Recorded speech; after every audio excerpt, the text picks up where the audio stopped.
Kjo ishte një garë e pabarabartë.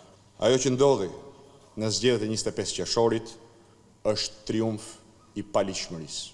Blerja e votës u bë masivisht, duke zëvendësuar edhe një herë debatin për alternativën me shukun e parave për votën. Me të vërtetë, unë dhe Partia Demokratike morëm një rezultat zhgënjyes. Por ndonë se siç e dim të gjithë, shumë shqiptarë kanë qenë në ofertë për ta këmbyer votën e tyre me para, megjithatë mbi 450.000 qytetarë refuzuan. Nuk kanë asgjë për të gëzuar ata që festojnë sot mbi këtë maskaradë që ka ndodhur. Nuk ka gjë më të trisht se shitja dhe blerja e votës.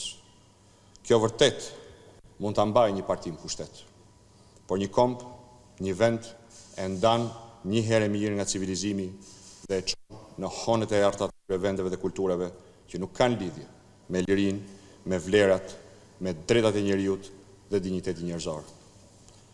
Ne këtë nuk do ta lejojmë. Unë nuk do ta lejoj.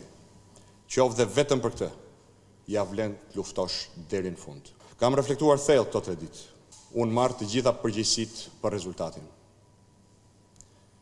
Tani demokratët dhe shqiptarët meritojnë një bilanc të plot dhe ballafaqim të hapur e të vërtetë mes atyre që punuan me mish dhe me shpirt për fitoren e Partisë Demokratike dhe atyre që u ngritën kundër sapo humbën koltuqet.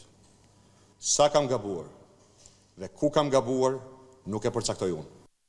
Por këtë nuk mund të përcaktojnë as ata që nuk punuan as një ditë për fitoren e Partisë Demokratike. Këtë do ta përcaktojnë demokratët. Për këtë arsye, me efekt menjëhershëm, kam vendosur të ngrit të gjitha funksionet e mia organizative si kryetari i Partisë Demokratike dhe të delegoj ato 2 nënkryetarëve dhe sekretarit përgjithshëm për të organizuar me fuqi të plot vendimarrëse garën për kryetarin e Partisë Demokratike sipas parimit një antar, një vot. Unë kam një projekt dhe projektin tim do ta debatojnë dhe vlerësojnë demokratët në një debat dhe garë të hapur, të ndershme dhe të barabartë. Gjëja më e lehtë për mua do të ishte të largohesha. Por unë e di se çfarë ka ndodhur dhe jam i vendosur të mbaj përgjegjësi. Jo duke ikur, jo duke braktisur demokratët dhe qindra mijë shqiptarë, por duke luftuar deri në fund me ta dhe për ta.